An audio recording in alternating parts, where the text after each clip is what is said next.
የገዳማውያን አባቶች ጥብቅ አስቸኳይ መልእክት፣ ሁሉም ኦርቶዶክሳዊ ሊሰማው የሚገባ ጥብቅ የሆነ መልእክት ገዳማውያን አባቶች አስተላልፈዋል። ሶፊያ ሽባባው ትዝታው ሳሙኤልን አስጠነቀቀች። ትዝታው ሳሙኤል ቅድስት ቤተ ክርስቲያን ላይ ለሚያደርሳቸው ስድቦች ይቅርታ ሊጠይቅ ይገባል ስትል ዘማሪት ሶፊያ ሽባባው ተናገረች። ኤርትራ ኢትዮጵያ የምታሰራጨውን ሀሰተኛ መረጃ ልታቆም ይገባል ስትል አስጠነቀቀች። ኤርትራ ከሰሞኑ ከኢትዮጵያ የውጭ ጉዳይ ሚኒስቴር የተላከላትን ደብዳቤ ተከትሎ ጥብቅ የሆነ ምላሽ መስጠቷም ተሰምቷል። ሰላም ሰላም፣ ውድ ጊዜ ቲዩብ ቤተሰቦች እንደምሰነበታችሁ፣ እንዴት ቆያችሁልን? ሰላም እግዚአብሔር ከእናንተ ጋር ይሁን።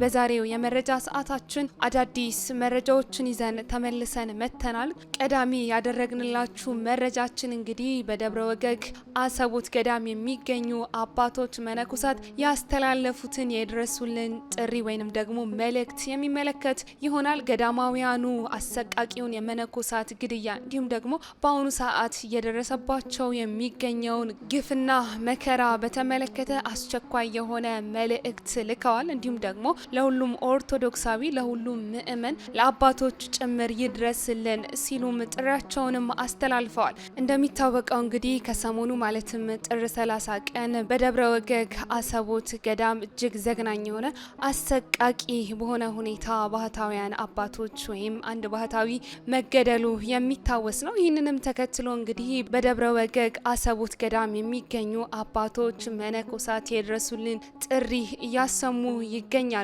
ገዳማውያኑ እንደገለጹትም ከሆነ አስክሬናቸው ወይንም ደግሞ የተገደሉ መነኮሳት አስክሬናቸው ሲገኝ እንኳን የተወሰነ ሰውነታቸው በአውሬ ተበልቶ እያገኘን ነው በማለትም ተናግረዋል። ሌሊት ለጸሎት ቤተክርስቲያን ሲደወል ለመሄድ እየፈራን ነው፣ ምክንያቱም መቼ እንደሚያግቱንና እንደሚገሉን አናውቅም ሲሉ ስጋታቸውን ጭምር ገዳማውያኑ ተናግረዋል። እንግዲህ እንደሚታወቀው የደብረ ወገግ አሰቦት ስላሴ አንድነት ገዳም ከ800 ዓመታት በላይ የእድሜ ባለጸጋ የሆነ ታላቅ ገዳም መሆኑ የሚታወቅ ነው። ይሁንና በዚህ ገዳምም ስውራን አባቶች በበረሃ በዓት ዘግተው ለሀገርና ለዓለም የሚጸልዩ መነኮሳትና መነኮሳይት ገዳማውያን እንዲሁም ደግሞ የአብነት ትምህርት እንዳይጠፋ ወንበር ዘርግተው ቀን ከሌት የሚያስተምሩ መምህራንና ደቀ መዛሙርት ጭምር እንዲሁም ለገዳሙ በስዕለት የተሰጡ እንዲሁም ወላጆቻቸውን በሞት የተነጠቁ በርካታ ሕጻናት የሚያድጉበት የሚኖሩበት ታላቅ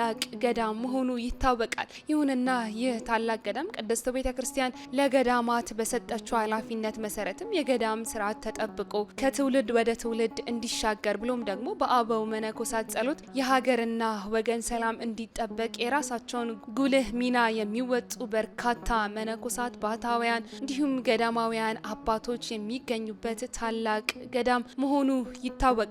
ታዲያ በአሁኑ ሰዓት ግን ለዚህ ገዳም ለዚህ ታላቅ ስፍራ እየተሰጠው ያለው ቦታ በእጅጉ የሚያሳዝን እንዲሁም ደግሞ በዚህ ገዳም በመነኮሳት በአባቶች ላይ እየደረሰው ያለው ግፍና መከራ በእጅጉ እየተበራከተ መጥቷል።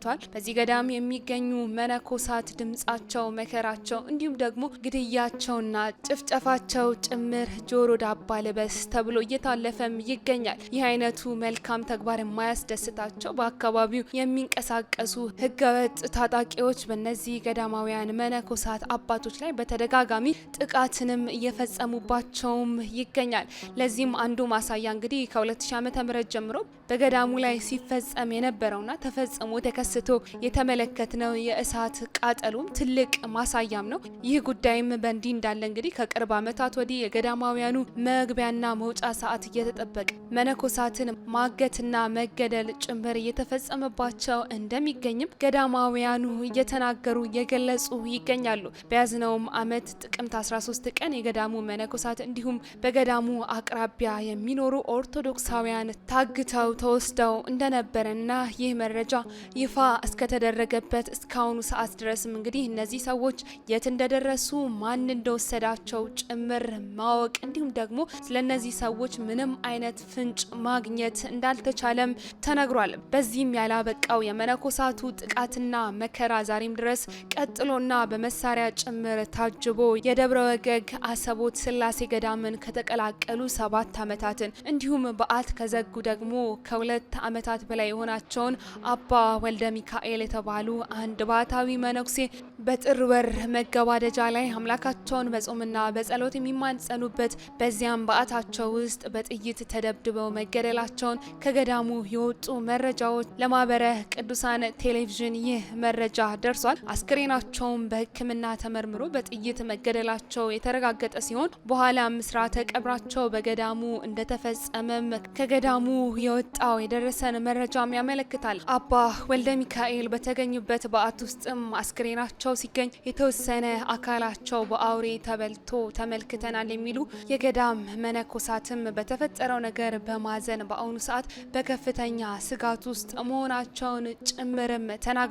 በበረሃ ውስጥ የዱር አውሬን ተቋቁመው ዳቤና ቆሎ እየተመገቡ በዓት ዘግተው ከፈጣሪያቸው ጋር በጾም የሚገናኙ መነኮሳትና መነኮሳይት በታላቁ ገዳም ውስጥ የሚገኙ ሲሆን እነዚህ ገዳማውያንም በሚፈጸምባቸው አሰቃቂ ጥቃትና ግድያ ምክንያትም ነገ በህይወት ስለመቆየታችንም ስጋት አለን እያሉም ይናገራሉ። እነዚህ ገዳማውያን አባቶች ሌሊት ለጸሎት ቤተክርስቲያን ሲደወል ለመሄድ እየፈራን ነው፣ ምክንያቱም መቼ እንደሚያግቱንና እንደሚገሉን አናውቅም ያሉት በደብረ ወገግ አሰቦት ስላሴ ገዳም የሚገኙ መነኮሳት ሀገረ ስብከቱ ከመንግስት የጸጥታ አካላት ጋር በመነጋገርም ገዳሙን እንዲጠበቅ ኃላፊነቱን እንዲወጣ ጭምርም መልእክት ተላልፏል። በገዳሙ ላይ በተደጋጋሚ ጊዜ የሚፈጸመውን ጥቃት ለማስቆምም የምዕራብ ሐረርጌ ሀገረ ስብከት በዚህ ጉዳይ ምን እየሰራ ነው ስንልም ለመጠየቅ ሀገረ ስብከቱ ስራ አስኪያጅ ጸሐፊ ጋር በተደጋጋሚ ጊዜ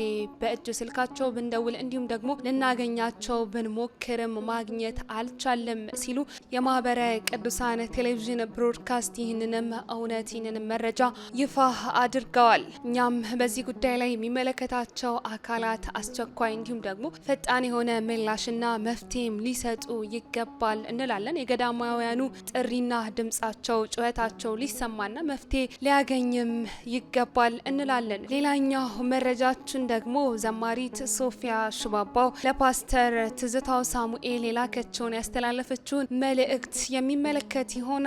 ዘማሪት ሶፊያ ሽባባው ፓስተር ትዝታው ሳሙኤል ቅድስት ቤተ ክርስቲያን ላይ ስሜታዊ በመሆን የሚያደርሳቸውን ስድቦች ሊተውና እንዲሁም ደግሞ ይቅርታ ሊጠይቅም ይገባል ስትል በፌስቡክ ገጿ ላይ ይህንን መልእክትም አስፍራለች።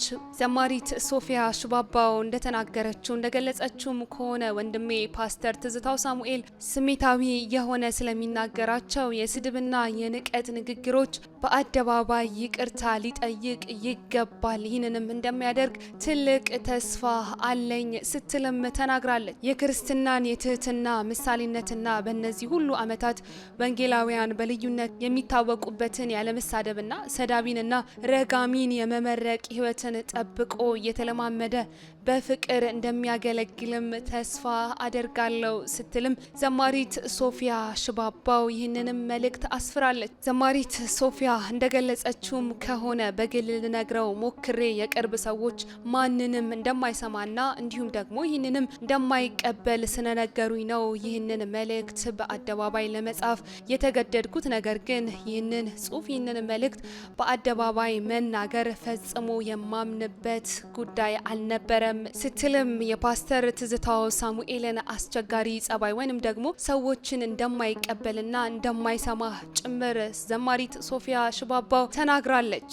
ሌላኛው መረጃችን ደግሞ የኤርትራን ምላሽ የሚመለከት ይሆናል። ኤርትራ ኢትዮጵያ በውጭ ጉዳይ ሚኒስትሯ በኩል ለላከችው ደብዳቤ ላስተላለፈችው መልእክት ጥብቅ የሆነ መልእክት ሰጥታለች ወይንም ደግሞ ምላሿን ሰጥታለች። የኢትዮጵያ ሰራዊት የኤርትራ ሰራዊት የኢትዮጵያን ሉዓላዊ ግዛቶች ለቆ እንዲወጣና የሰላም አማራጮችን እንዲከተል በይፋ ጥሪ ማቅረቡን ተከትሎ እንግዲህ የኤርትራ መንግስት ምላሽ ሰጥቷል። የኢትዮጵያ ውጭ ጉዳይ ሚኒስትር በላከው ደብዳቤ የኤርትራ ጦር በሰሜን ምስራቅ አቅጣጫ የሚገኙ የኢትዮጵያ የድንበር አካባቢዎችን ተቆጣጥሮ እንደሚገኝ በመግለጽ ለድርድር ዝግጁ እንዲሆኑ ማስጠንቀቂያ ሰጥቶ እንደነበር የሚታወስ ነው። ታዲያ ለዚህ ማስጠንቀቂያ የኤርትራ ማስታወቂያ ሚኒስቴር በሰጠው ምላሽ በቀረበበት ክስም እጅግ መደንገጡንም ገልጾ ሚኒስትሩ በመግለጫውም የኢትዮጵያ ውጭ ጉዳይ ሚኒስቴር ያወጣውን መግለጫ ሐሰተኛና የተፈበረከ ሲልም የጠራው ሲሆን ይዘቱና ዓላማውም እጅግ አሳሳቢ እንደሆነም አመልክቷል።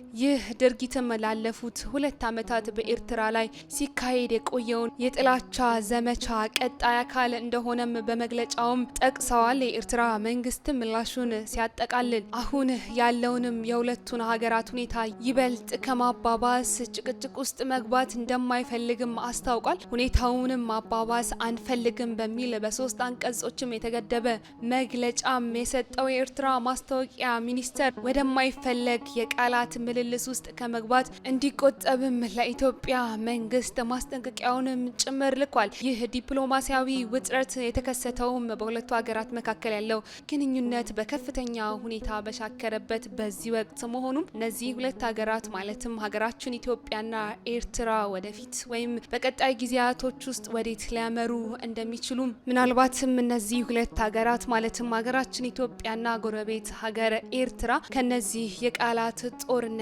ከፍ ብለው ምናልባት ወደፊት ለከፋ ጦርነትም ሊዳረጉ ይችላሉ የሚሉ ሀሳቦችም በበርካቶች ዘንድ ትልቅ ስጋትንም እየፈጠረ ይገኛል። እነዚህ ሁለት ሀገራትንም ወደ ሰላም እንዲሁም ደግሞ ወደ ድርድር ሊመጡ ይገባል የሚሉ አካላትም በዚህ ጉዳይ ላይ ሀሳብና አስተያየታቸውን እየሰጡ ይገኛሉ።